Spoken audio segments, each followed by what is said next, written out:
We are part of the Fired Up Sports Network of shows. Please check out other Fired Up Sports Network podcasts like the P-Lot Pod, Water Cooler Talk, Bell Smashers, Philly Sports Love and Pain, Drunk on Broad, Beer Battered Sports, and the Fired Up Sports Show, which are available on all major podcasting hosting sites and social media. Also, check out Mark Ramos' Roundup on firedupsports.com, which breaks down the happenings going on with all your favorite local teams.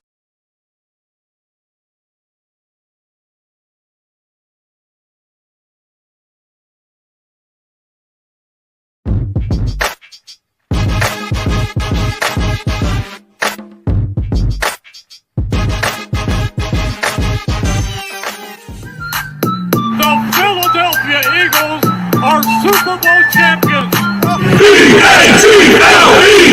Eagles! Swinging a miss, struck him out.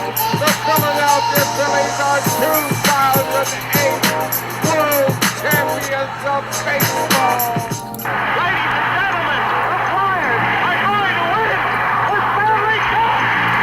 The Flyers win the Stanley Cup. For the lead. Yes! Iverson, wow, what a fake off Daniels as he broke his ankles and got all the way to the cup.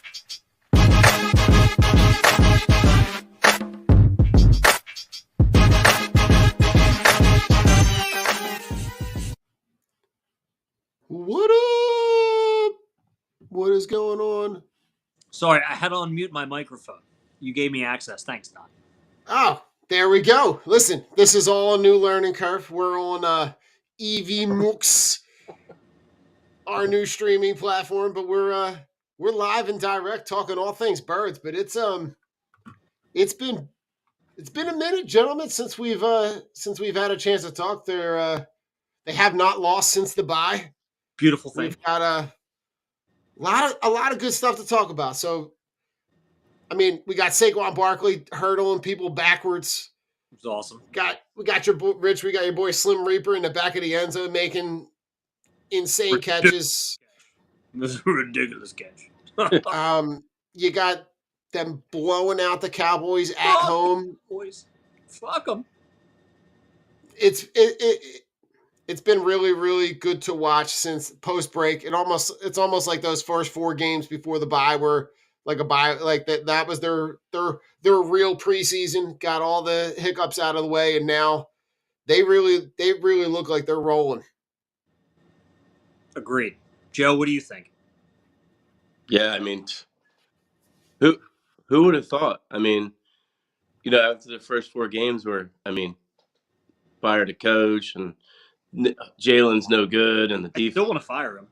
This and that, and we had nobody saw 5 games into the future that we would be where we would be, and the defense would be as good as they are. Defense looks good. The kids look great. Oh yeah, the kids, the kids, they're just boys, man, out there playing like fucking men.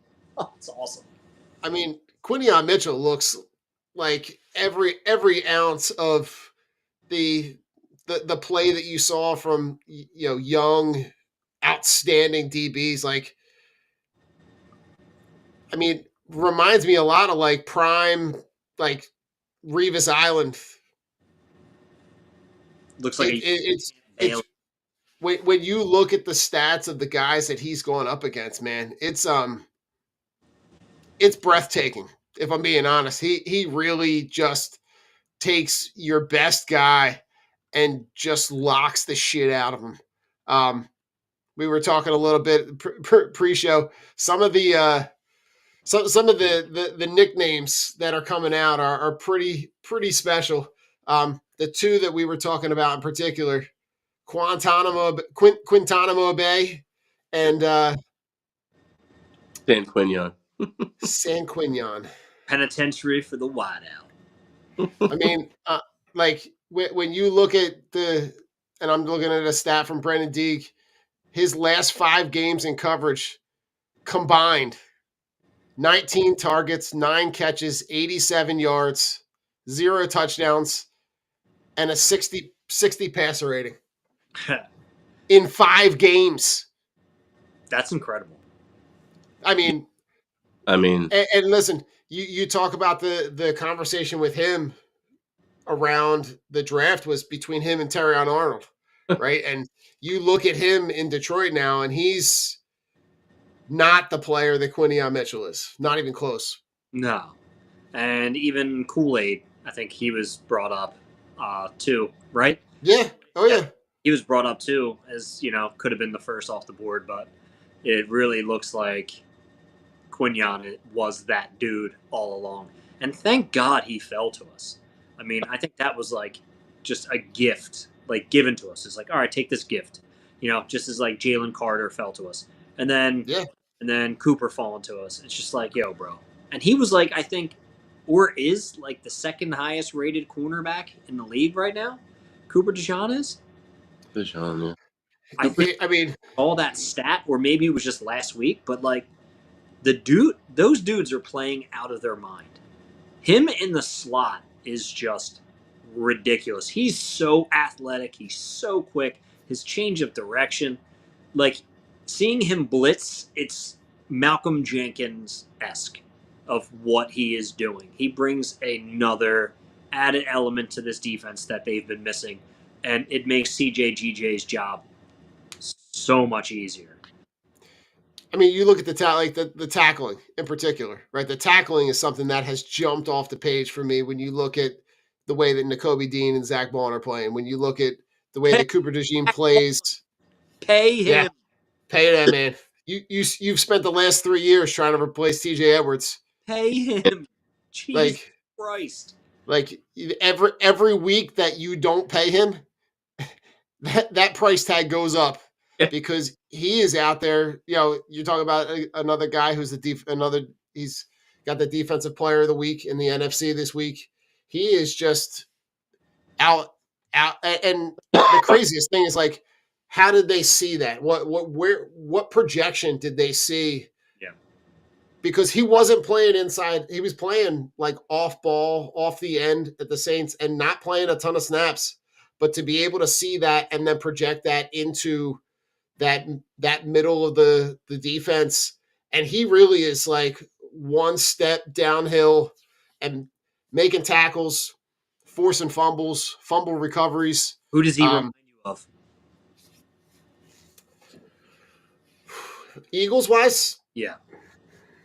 Trotter. Yup. I was going to say 1,000%. He reminds Trotter, Carlos Emmons, like Carlos Evans, what a beast. He reminds Yeah. me exactly like Trotter. Like he just mhm. gets his helmet or his hand like on the around ball. the ball all the He's time. just in position to make tackles. Not the most athletic, not the fastest guy, but he is in position all the time, and he doesn't miss tackles. I love watching him play. I mean, if you go back and watch the Tampa tape versus the tape of the last handful of games, like you're talking about a completely different team. Yeah, I mean, across the board, I mean, Vic Fangio has had to adjust, I think, his game plan and adjust to what the players do best. Mhm. They're finally using Bryce Huff in the right way. A guy like Zach Bond, they're using them and getting like way more than we could have ever expected out of any of these guys. I mean, you're getting everything out of Vic Fangio.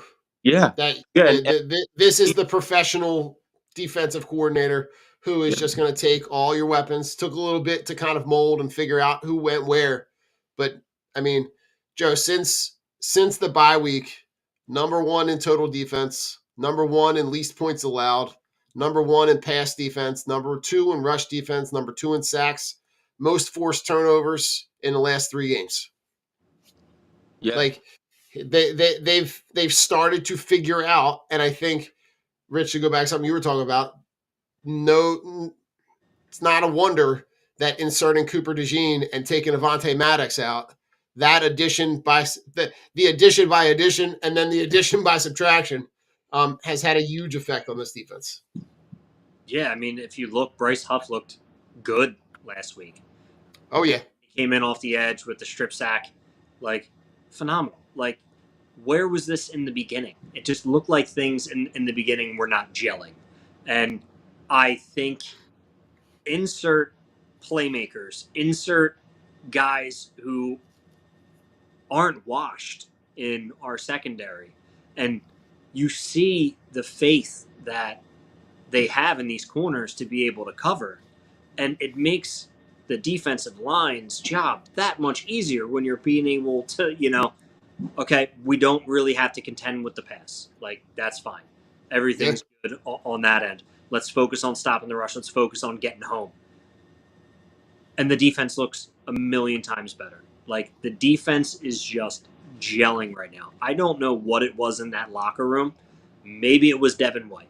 Maybe that's why they had to get rid of him. That they did not look that good. Maybe there was some sort of turmoil that we don't know about. Or maybe it just took them this long to figure it out.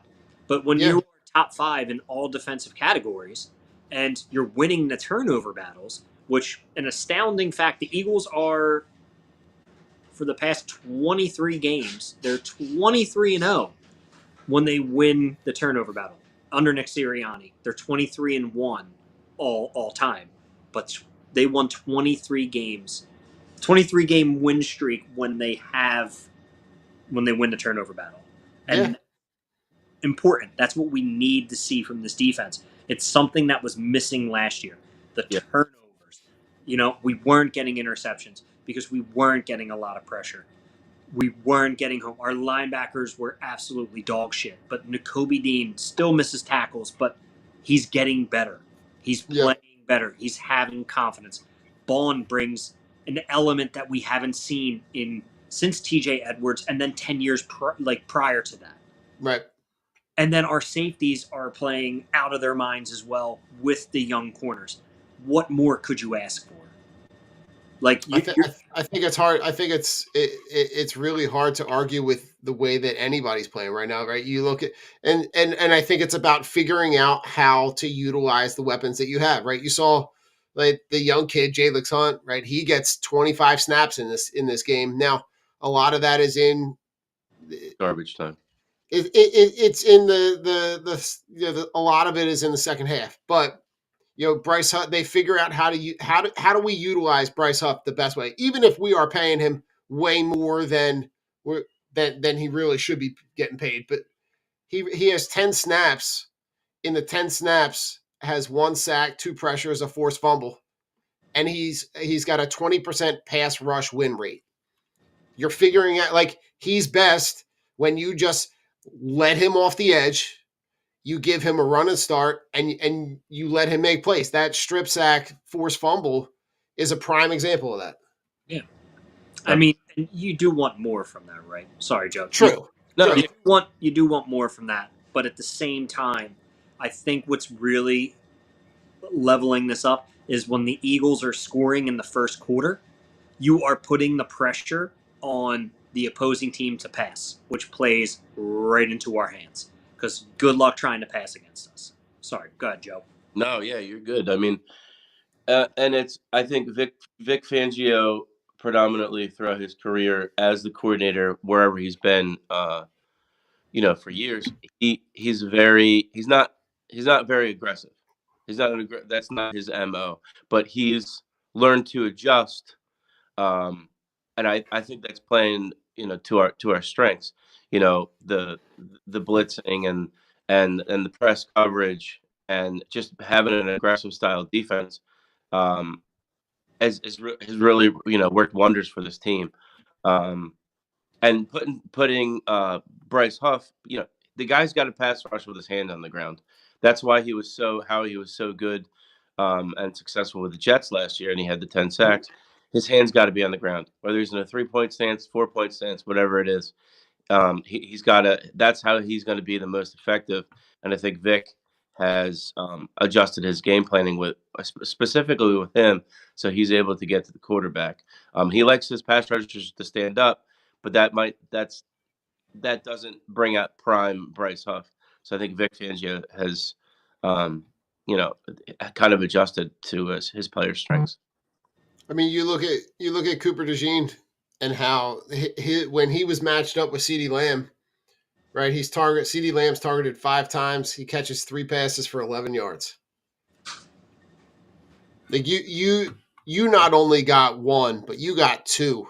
You got two elite guys that you are just going to sit in the back end of your DB room and just let them cook. And I love the idea of keeping Cooper DeJean in the slot because of the way that he can be utilized in that Malcolm Jenkins type role where he can rush the passer. You see how well he plays, right? That play that he makes against Jamar Chase earlier on in the season when he makes that stop on 4th down. He's made plays like that in subsequent weeks after that. The way that he's playing, it changes the way that you can utilize him, right? And another guy, right? Zach Bond. Zach Bond is all over. all over the place. I mean, in weeks 8, 9, and 10 is graded the highest inside linebacker in all of football. 3 consecutive weeks. Howie, Pay him. Howie, Pay Howie. the man. Pay the man Pay because him. the longer you wait, the more that dude is getting paid. Yeah. If the Eagles' defense finishes the way that they're playing now, it'll be Vic Fangio's best defense he's ever coached. Yeah. And Not even close. and it's Like- just ridiculous, like the turnaround from the first games. But I'm telling you, they score early.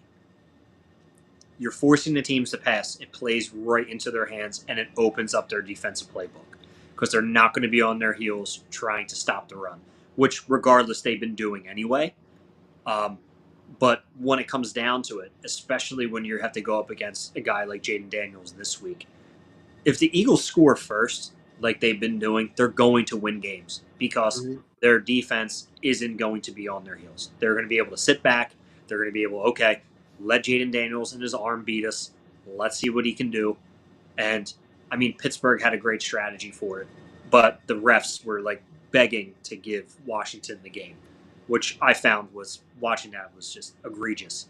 But I'm so interested to see where the direction that this defense goes. And I hate like talking like off-season stuff already, but Jesus Christ, like we don't need to draft any offensive side. Maybe another wide receiver. I don't know. Tight end, yeah.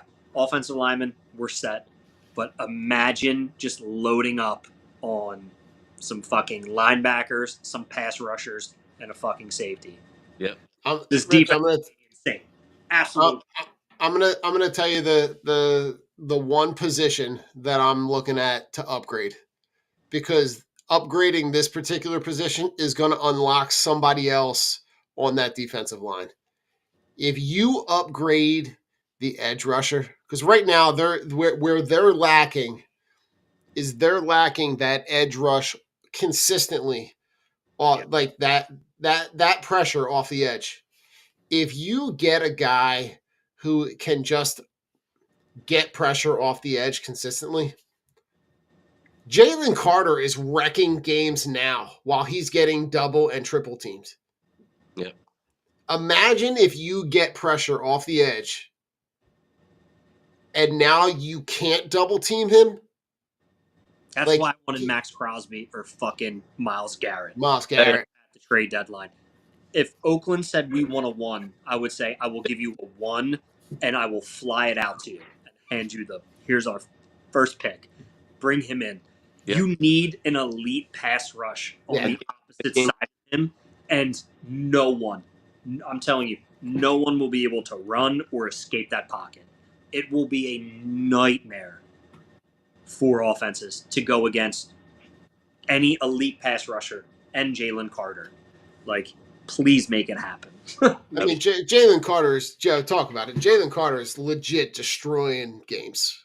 Jalen Carter, he is, and he doesn't have he might not show up on the sack sheet or on the in the game box, but yeah, double teams, triple teams, one-on-one. I mean, he's a game record by himself, in the run game and the pass game.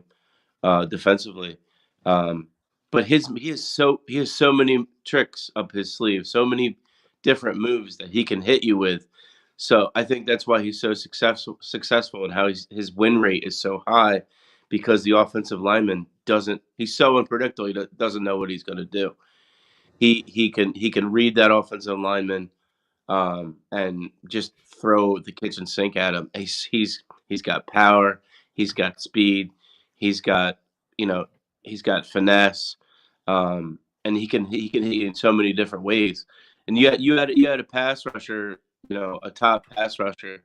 You have to. Josh Sweat's going to be a free agent at the end of the year, so they're not going to bring a guy like that back if they're paying Bryce Huff. So that's gonna be huge on them to bring in a top guy. I mean, Judd, I'm trying to pull clips from Baldy's breakdowns. But you look at Jalen Carter and you look at that swim move, and you look at the way that And that's that first step, and you're talking about that's Zach Martin. That's an all pro. Like that's a multi-year all pro. And he is literally like ragdoll. Smack him on one arm, smack him on the other arm, and he's within half a step, he's already past him. Yep. Right? And again, there's another play that doesn't show up on the stat sheet, but the pressure to be able to get rid of the ball right here, he gets double teamed, right? And is able to jump up and knock the ball down. Yep. Like the way that he's able to affect games is just wild. He's a monster. Yep. He really is. I'm here. That clip that you were about that didn't finish running, he split both guys and came right up. I think he came right up the middle on rush there. It's incredible. He really does an incredible job at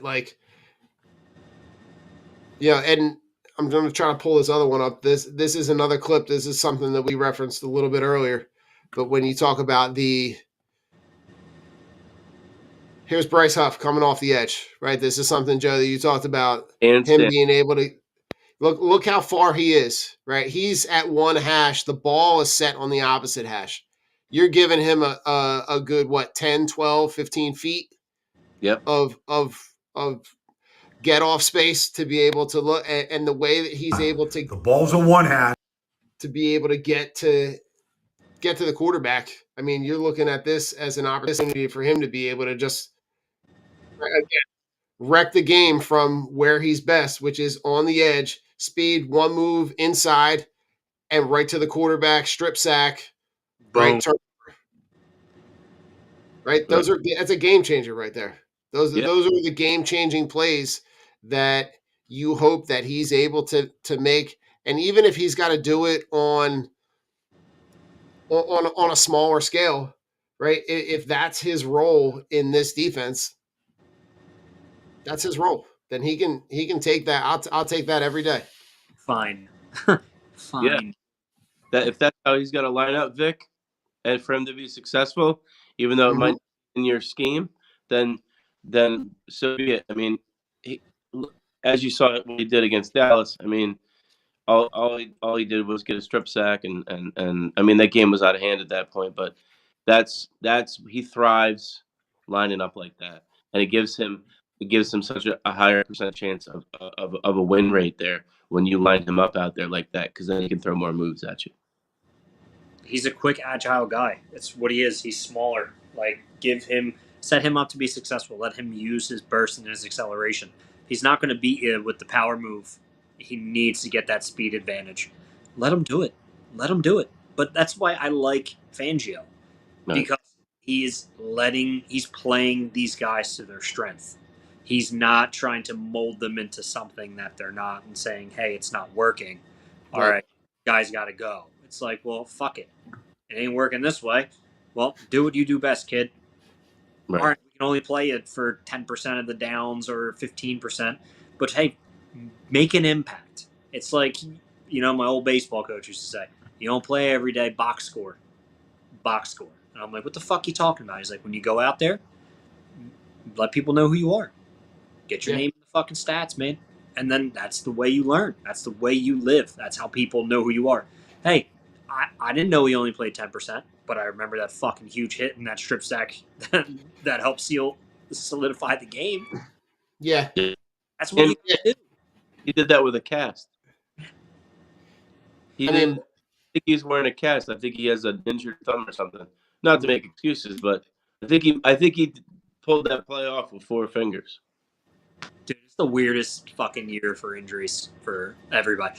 There's like 5 wide receivers with fucking wrist injuries.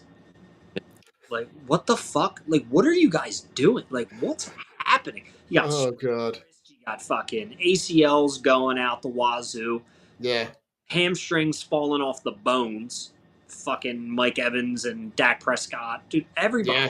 What the fuck is going on this year? Quarterback I play don't know. already sucks, and now I mean, Dak ain't that good, but it's like Jesus Christ. Like now I we're mean, and Cooper Rush. Oh my, or Trey I Lance. mean, Who was worse? Who was worse?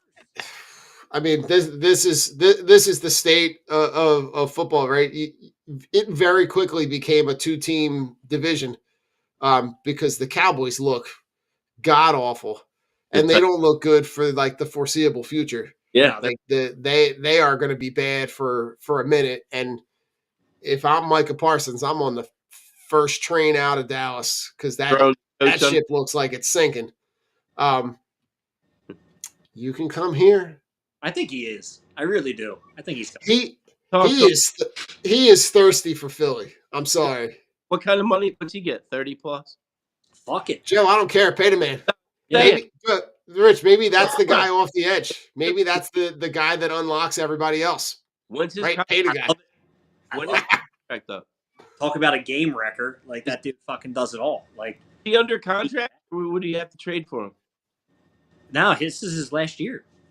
Right, so he's free to sign wherever he wants. Yeah, unless they franchise tag him, but then they have to pay him like, He's not going to sign that. they'd have to pay him like $40 million guaranteed. He already threw the coach under the bus. Dude, because Mike McCarthy's a fucking moron. Yeah. But still, Dude, did you see the Chicago players throwing fucking Shane Waldron under the bus? Oh my God, that was so bad. Dude, I was reading that article today, and I'm like, oh my God, everybody laid into him. Like, they're done with a lot of these guys are done with Caleb Williams too. yeah, they wanted fucking Tyler Padgett to start. Yeah.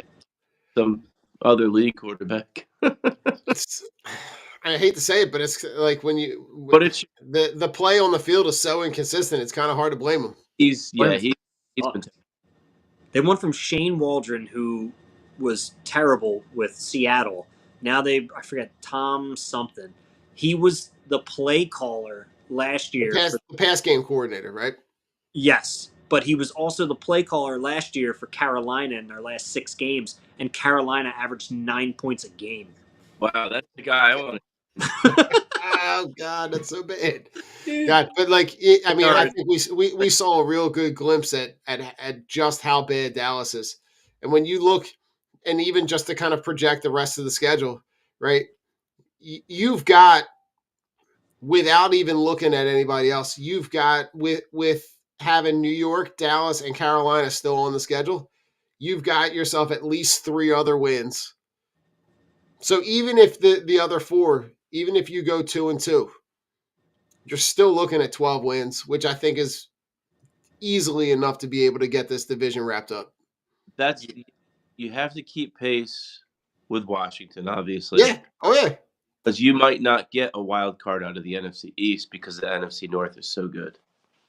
I mean, as of right now, I mean, things can change over the, through the course of the season or the end of the season, but Minnesota's kind of come back to earth a little bit. Minnesota's not going to make the playoffs. I mean, listen, at this rate, it wouldn't surprise me. Got to stack wins when you can. Oh, absolutely. Yeah. But these next 3 games, right? Washington, and then you got the 2 on the road, right? You can't overlook Washington, right? Because they're playing really well, and you're going to have to play your best game. You're playing at home, which I think is a benefit, right? They're coming off a game where they really had to battle with the Steelers all the way until the end. So, and you've got the Eagles coming off games in Dallas, Cincinnati, and New York. So 3 of the last 4 games, most of the starters didn't even play the fourth quarter in 3 of their last 4 games.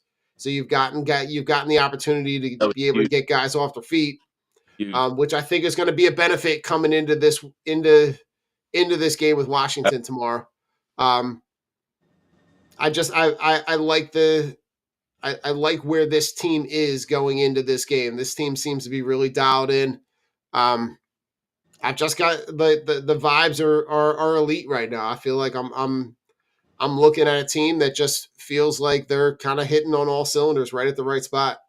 And you're going to play a team in Washington who's kind of their record is good. They're playing really well, but they got a lot of injuries on both sides of the ball. Yeah, and we're helping. I mean, you got my lot just got cleared today.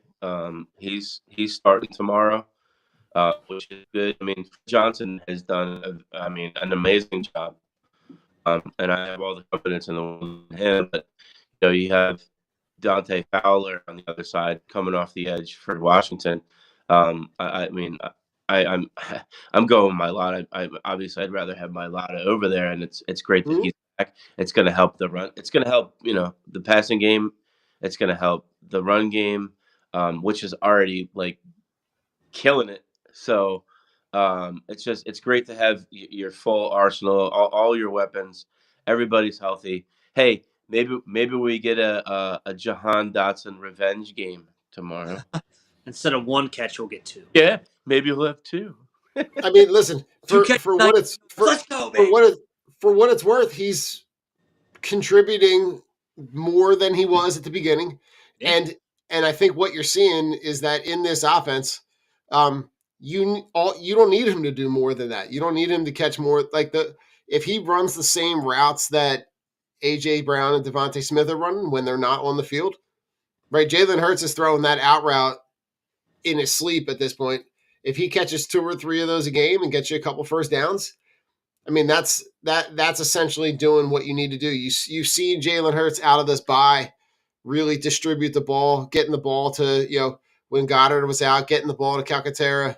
You see him utilizing, in the Dallas game, getting the ball to Johnny Wilson and Dallas Goddard, along with distributing, in that, even in the Dallas game, A.J. Brown's got 109 yards receiving. Doesn't get in the end zone, but I think the thing that I want to see, though, is I want to see them kind of flip the script and run and pass off the run. Yeah, I mean, I think that's what everybody wants to see. I mean, there's some questionable calls. Again, you could tell it was Nick, especially down the goal line with trying to throw the seam pass to Goddard for the interception. Like, just fucking stupid. Like, you're down inside the fucking 10. Like, you know what you have to do. Run the ball down to the 2, and then you push it in 3 or 4 fucking times. It doesn't matter how you have to get it done. Like, you can... and that's the funny thing is, when it's a Sirianni stamp play. He wants to get that passing touchdown. 4 verticals. 4 verticals. 4 verticals. And it's just like, dude, why are you having Jalen Hurts throw that ball into fucking Dallas Goddard? Like, come on. Like, stop. You stop being cute. Put teams away by doing what you do best. Get inside the 5 and push it in. That's what you do. Stop trying to get cuter than that. They can't stop it. Stop being fucking cute. But this Washington team, their defense is playing well. I think it's more... They're playing way above their weight. They are. And I think that defense is going to come back down to earth. Dan Quinn's really coaching these guys up. They're really riding high, but they haven't faced the adversity of being down yet. Like, bad. Yeah, they're 7-2, but these guys need to learn, like, okay, you're going to get kicked in the mouth. And I think that's what tomorrow's game is going to be. I'm not really trusting Brian Robinson with the hamstring. I'm not trusting Austin Eckler to be able to run the ball down their throat. This defense is going to show you something. So be ready for it. and I think when you look at this, so this set of offensive clips, right? When you look at the way that they're utilizing the offensive line, when you look at the way that the way that they've started to use, right, the implementation of the fullback with Ben, Yeah, you've brought Ben Van Sumeren over, right, and you look at the way that the the offensive line just dominates, um, and you're dominating when you don't have all your guns, right? You've had Tyler Steen in there, you've had Fred Johnson in there, but when you look at the way that the way that they've started to implement the run and the way you're really starting to see that the money that they're paying Saquon Barkley, and it's not a wonder that you're able to see how dominant they are and how they're able to start to utilize that RPO very similar to where they were utilizing the RPO in when they had all the success when they were making the Super Bowl run, Oh, because that's now over. you can't not pay attention to Saquon Barkley. You can't yeah, not pay attention to Jalen Hurts. So when you have that opportunity to be able to look at the when you're looking at how they're implementing this offense, it's it's how they're utilizing the offensive line and how they're passing off the run. Yeah, it's awesome, and it's only going to get better. My lot is coming back. Everybody seems to be healthy. Knock on wood. Like I'm, I'm still skeptical of Sirianni. I'm still always going to be, mainly because he looks like me now. He watched a few videos. He's like, this guy's a good-looking guy. I might shave my head, get a little beard. He's actually got Joe's pepper beard, salt and pepper beard. So very nice, Joe. Like that, like that. yeah. But There's a little more salt than I would like.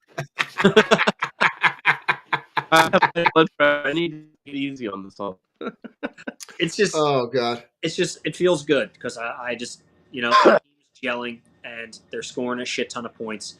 They should, and it's so funny because we keep saying it. It's like, yeah, they're putting up like 30 points a week, over 30 points. It should be way more than that. Like Yeah. they should be hanging 40 burgers every week, every Yeah, fucking week. and listen, you have right, the game in Jacksonville, the game where they play Jacksonville and they win 28-23, and you leave 9 points on the board, That's Nick. Yeah, right? With you can't, as this season starts to evolve, you're going to run into teams like Los Angeles, Baltimore, Pittsburgh that you're not going to be able to afford to leave points on the board and still be able to win the games. If you're trying to, if this team is trying to get to the Super Bowl, I'm sure at some point you're going to run into Detroit, and Detroit, you're not going to be able to pull points off the board. And I think that's where you start, where you end up chasing points Yeah. when when they go for two and then they don't get it and then they go for two again, or like if you have an opportunity to put points up, yeah, just put the points up, yeah, because there were opportunities in that Jacksonville game where you could have extended it to a multi-possession lead and you don't. And every time that you take those chances, and listen, the analytics are going to tell you, but the analytics are always going to feed you the positive angle. And there's never anything in those analytics that ever accounts for the momentum of what that that feeling gives to that other team that gets the stop, because you gave Jacksonville life. You let them hang around instead of kicking field goals and extra points and yeah, putting that team away.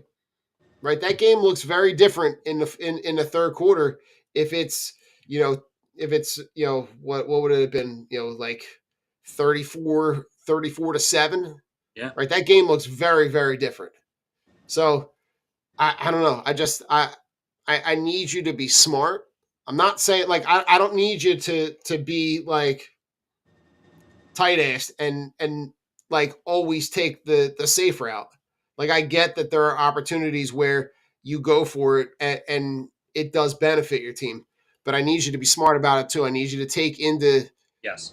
take into account where you are in the game, and if you have the opportunity to extend a lead, that you don't get greedy, because you get greedy, they get a stop, they get a score, and the whole momentum of that game switches on an instant. Yeah, you can't go for it all the time. Like he literally went for it every time. Like time, place, score. You know, second half, quarter, fourth quarter. If he had kicked one of the field goals instead of going for it the one time, and left the point on the board instead of when they got the penalty, they went for two and didn't get it. There's a Right. point right there. That's 4 points, and you won by 5. So if you take those 4 points, it's a 2-score lead, and you're not sweating bullets on that final drive. You don't have to have Nakobe Dean bail you out because Trevor Lawrence is a shit quarterback. The way You're not that Jacksonville game ended, you're not in Joe. a situation which the coach really put. Talk about it, because the way that game ended, exactly the way that Atlanta game ended. Yeah. Except Atlanta, you had a competent quarterback that was able to put together a game-winning drive and score a touchdown. Nakobe Dean should have never been in a position to have to make that play. He makes a great play and saves the game. He knew the play before it was happening, which was Right. Yeah, and look at how he has stepped his game up and how he has gotten better. He said, yeah, he was saying that he's like, I'm looking for this route. He was sitting and waiting for them to run this route, run this play at some point during the game. And that's when they ran it. They ran it on that last drive, and he was sitting there and he was ready for it. So, but yeah, But I hate to say, if Trevor Lawrence throws a better ball, that game's Jacksonville wins that game. It could be a whole different ending, whole different story. But that, oh my God, Nick. I mean, he already caught shit for it, and they won the game. If they had lost the game, it would have been insufferable. Would have been a riot. It would have, and it's not necessary to put your team in that kind of a bind. Yeah, you trust your defense to make a stop there, but you shouldn't have to sweat out the last drive of the game. Like the game should have been over. You know, maybe they do score there, but you're up 9. You know, then you'd have to get an onside kick. Then there's so many different scenarios. But if you're up 9 points, the game's over. Really, the game's over. Not you're only up 5. Like, come on, Nick, look at the score. What time is it? What quarter is it? Like, just think about it. Be selective. Pick your spots. Gotta stop putting your team in bad situations. Right. And he's constantly does that when it's a close game. The chasing points, the stupid play calling, the dumb play calling that leads to 3 and outs, the fucking bubble screens, and then the draw verticals, and just running deep. And it's just like, dude, it's 3rd and 3. Why are we throwing the ball 40 yards down the fucking field? Like, how is that necessary? Like, he plays over aggressive at the wrong times and then conservative at the wrong times. It's like he doesn't have a good mix, and like you can tell that he just doesn't listen to his fucking coordinators. Right. And it's annoying because it's been this way. And if we would have lost that Jacksonville game, that would have been fucking it. But you have a defense who bailed you out against a bad team. Basically, Trevor Lawrence, like you said, bailed you out. This week, Cooper Rush was fucking terrible. If I were to tell you that Cooper Rush threw the ball 45 times and ended the game with 84 yards on 23 completed passes, you'd look at me like there's no fucking way. That's how many yards. The over-under on the yardage attempts was like under 10 yards. It was wild. Yeah, he completed 23 passes for 84 yards. That's fucking atrocious. Like, you're getting into the hot part of your schedule. Washington, Baltimore coming up, the Rams coming up. Like, you got teams who can play. Now you're gonna have Pittsburgh. You're gonna have Pittsburgh on the schedule coming up soon. Now this is where coaching matters. Right. can only bail you out so far. And he's been lucky because they have a plethora of talent on defense now. If this was last year, holy fuck, we would have lost all those games that he was outcoached on and everything that he mismanaged. Most definitely. He should be fucking lucky that the guys he has on defense can fucking play. Yeah. Well, that and you've got a competent coordinator. Yeah. You've got a guy who is a professional and is just a no bullshit, and I think we're starting to see that.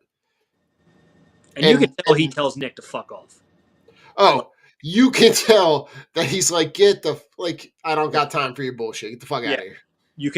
I think that's why he's in the press box. I know what I'm doing, so you just like, go over. This is my bubble. You're not keep watering your plants there, Nick. Keep watering You're not getting into my fucking space. I'm up here. Well, listen, get the water in. to kind of feed into the stat that kind of drove me in the direction of like, this is a game where you just got to feed Saquon Barkley. The Commanders are 28th in rush yards allowed. Yeah, they are averaging, and they're letting up an average of 142 yards a game.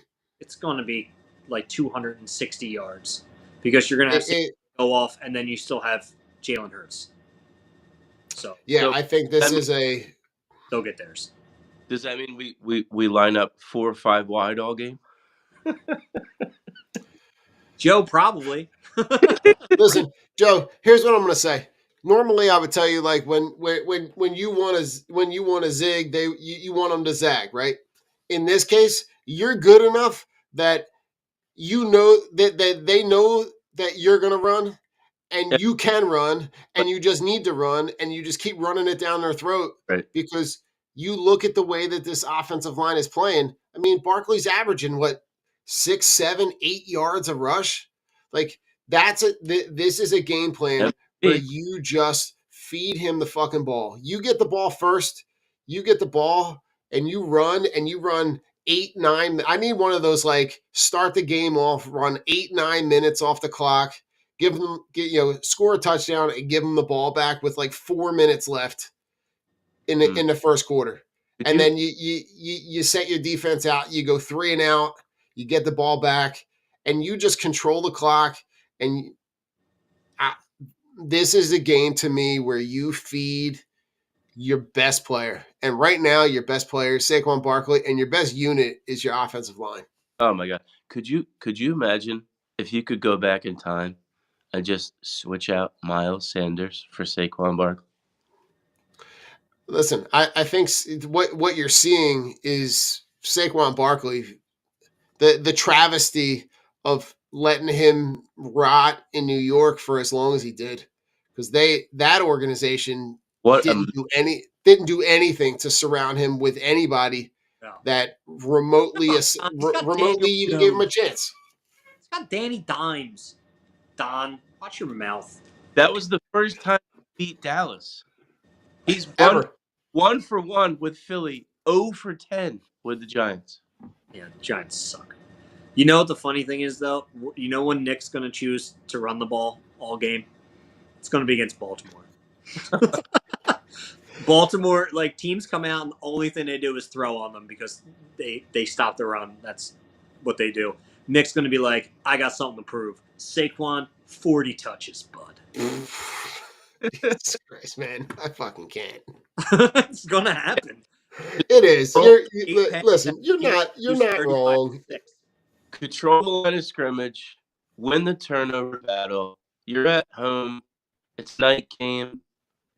It's just going to have that feel like you just got to smash them. Come out, set the tone. Yeah, run right at them. Guess what?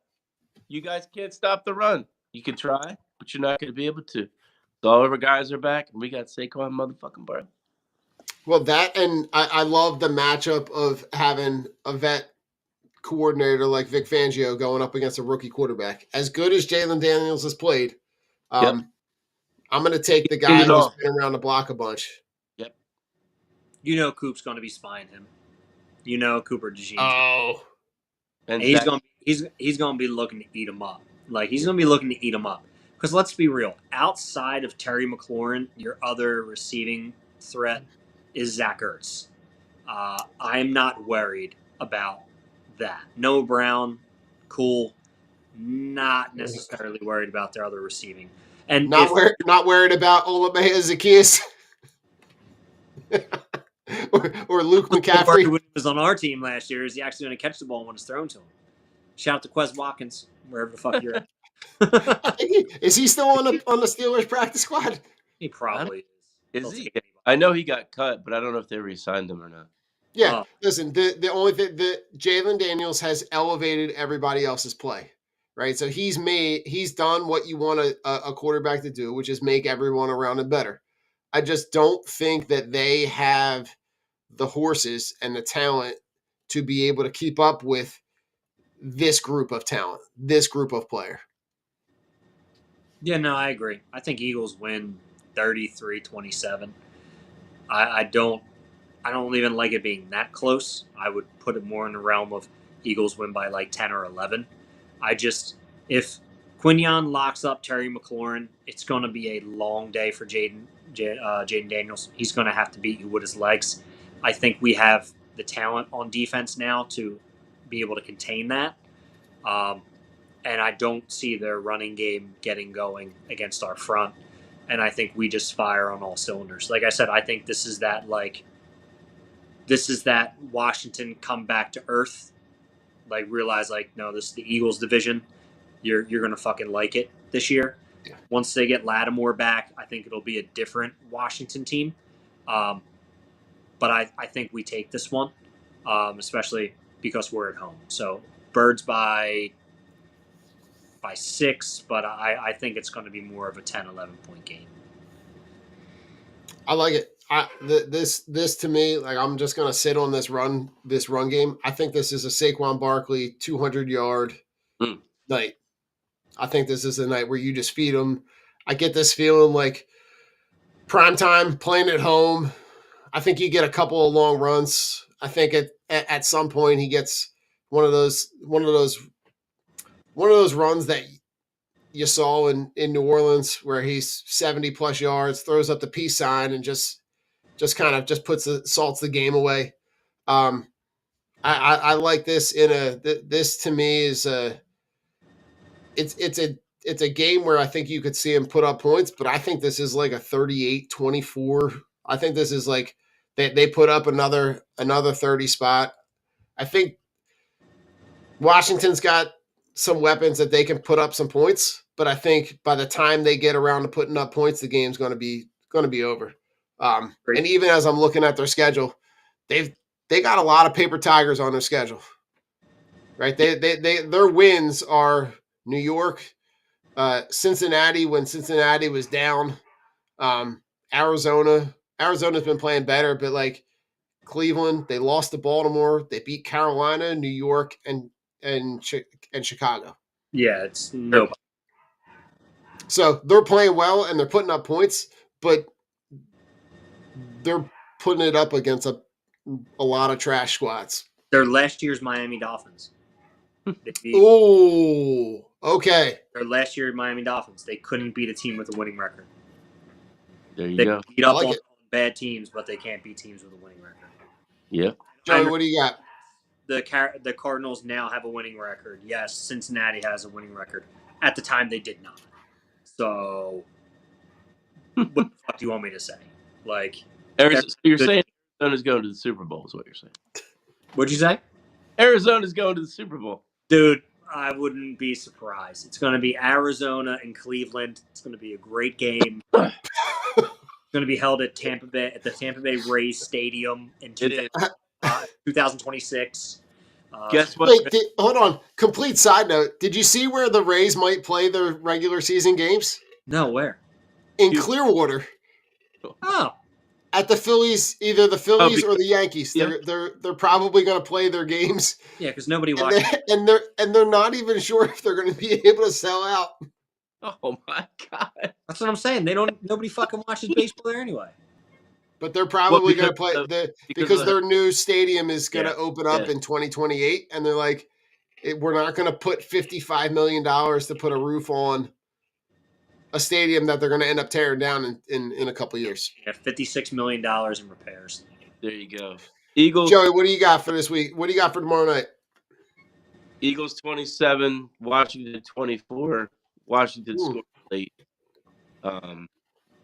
It's 27-17, and then Washington gets late. Yeah. Obviously, Barkley's got to get his. But I think they spread it around tomorrow. I'd love to see a Jahan. Anytime touchdown tomorrow. Ooh. And I mean, listen. At this point, a Hurts anytime touchdown is an automatic. You might as well just add that to the parlay. There you go. Chalk it up. A.J. Brown loves to cook the Washington secondary. We were at that game last year when he caught that ball down the sideline in double coverage and crossed the field and just outran everybody. We were going bonkers. So 27-24 Philly. I love it. I like it. Final thoughts, gentlemen. Oh man, I got a great one. My final thought is, how fucking dumb do you have to be to own a football team and design a stadium where the sun beats directly into your player's face at least, twice a game? And then you do nothing, absolutely nothing about it. And then you come up with a stupid fucking quote like, well, what about the moon? Like, are you fucking kidding me, Jerry? You are the epitome of stupidity. You All right. have the worst mentality ever when it comes to football, human rights, and people. So I think you're a shitbag human being for all that fucking dumb stuff. But when it comes to that, you literally built a stadium where the sun blares right in your face. CeeDee Lamb had no idea the ball was even thrown to him because he couldn't fucking see it. Well, Put up some shades, some blackout curtains. I mean, not for nothing, Rich. They put blackout shades up if they host a WWE or they host a concert.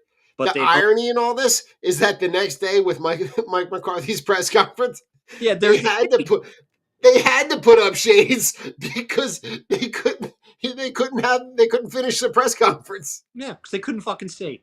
Jerry, thank you so much for being the dumb asshole that you are.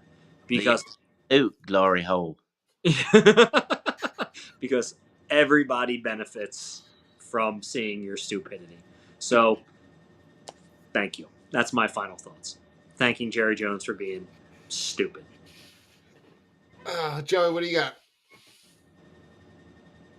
got? I wish I could go with something positive. I don't know. Just love on your animals. Love the ones you have. Love the ones that are around you. Show them every day how much you appreciate. You already know how much they appreciate you. So if you have animals, just you know what to do. Give them treats. Take them to McDonald's and get them a Happy Meal. Give them that slice of pizza, even though they probably shouldn't have it. You know what? Because they appreciate it, and because you love them and they love you.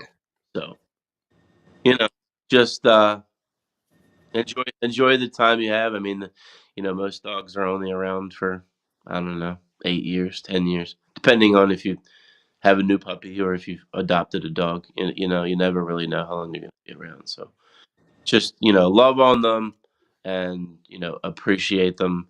Everybody says it, they're man's best friend. Obviously that's true. Because they're always there for you. They never disappoint you. They never turn their back on you. And it's every time they see you, it's like the first time they've seen you. So, and they're just so happy all the time. So just, enjoy those moments and live in the moment whenever you're in those moments with them. I mean, listen, I couldn't echo those sentiments. I mean, we're all three of us are dog people, so it resonates every time you see them. It's such a cool experience because you're right, Joe. It's like the first, like they're seeing you for the first time. So that excitement is like something that you hold on to. For me, final thoughts. I would, as a parent, I'm sitting here going, let your kid try anything and everything. We had like when my Not drugs. We're gonna clarify. Not drugs. sorry Not when drugs. when Thanks, it, Rich. Throwing it right out. Let them try anything and everything, brother. Little meth No never hurt. Little bro. meth never hurt, brother. Right, little nose booger sugar never hurt nobody, brother. man, that went wildly sideways real fast. Let them try anything. Let them do it.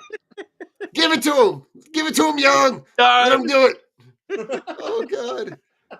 Okay, so let's backtrack. So when I say let them try anything, let them try like my kids when we were little, we let them we tried to get them into your traditional sports. They did soccer and hoops and softball and basketball and baseball and we let them try everything. But we always had that conversation about like we were going to let them do it until they said no mas and you know we me that was the life I grew up in. We just played sports all the time, and um, we just kept encouraging our kids to try new stuff and try different stuff. And this weekend had a really cool confluence of experiences. Um, my son about this time last year got into jujitsu by with the help of a family friend. Our family friend Kevin just made the suggestion. He started doing it as an adult and said, you know what, I think this might be something he might be into, and just tried it. And in the span of 11 months, went from the kids class to the adult class to competing in a competition where he wins second place. And all of the ancillary stuff that comes with it, the self-confidence and the getting over that fear of failure and having to learn new things and getting out of your comfort zone, and just a really, really cool experience. And one that like I'll never forget. And he won't, he won't know the anxiety that I felt, knowing that like you're standing there watching kids until he has kids. But just a really cool experience. And, my daughter who tried sports and tried different things and nothing stuck. And she got into theater and she had, this is now, she's done theater now since 7th grade and is now in a junior in high school, and just kind of just seeing them both be able to shine in their own, in their own way was just a really cool experience as a dad and as a parent. And just encouraging your kids to try to let them try to figure out whatever they want to get into. And I would just suggest whatever activity you think they might get into. And even like I would tell you the non-traditional ones, the ones that are, there for a lot of opportunities. And you never know what's going to stick, and you never know what's going to have an effect on their lives. And now I know that this is something that when I see the community of people, because a lot of the guys that he does jujitsu with are adults, that, it's something that he doesn't have to necessarily, when high school ends, it's not something that he has to just drop, that it's something that, he can continue into his adult life if he wants to. And really just use that as a way to, build a different sense of community. So, just a really cool moment as a parent, and just, looking for really cool opportunities to just kind of, connect with your kids. Hell yes. Great. That's great, Don. That's great. All because he didn't try meth. Look at that, Don. Try what? Because he's not all that, because he's not sneaking beers, and he's not doing drugs, because he's not trying anything. He's not trying anything and everything. Welcome to Drunk on Broad, where we encourage kids to try anything. Rick, how stoned are you right now? I wish I was. I wish. Oh God! It's a good time. Rich, it's about that time. It is about that time. You stuck around, you fucked around, you found out. I'm Rich, Don, and Joe. We're drunk on broad. And as always, what a better way to say fuck Dallas after we just destroyed you. We made you our baby back bitch and you liked it, didn't you? You liked it, didn't you, Jerry? 82-year-old Jerry Jones looking like a moron with a fucking sun in CeeDee Lamb's eyes, stupid asshole. Deshaun Watson, fuck you. Ben Simmons, also fuck you. Jadavion Taylor, I'm going to retire you. Oh no! We have to retire him because where the fuck is he? He's probably at home listening to us, and he goes, "They're the only people who remember my name." So good for us. And fuck Spike Eskin. We're drunk on broad. We love you. Go Birds. Go Birds. Thursday night Go football. Birds. Da, da, da, da. Go Birds! Go Birds. Go Birds, baby! Woo!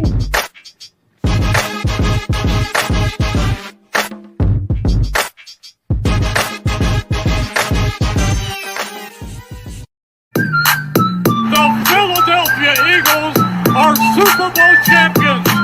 E-A-T-L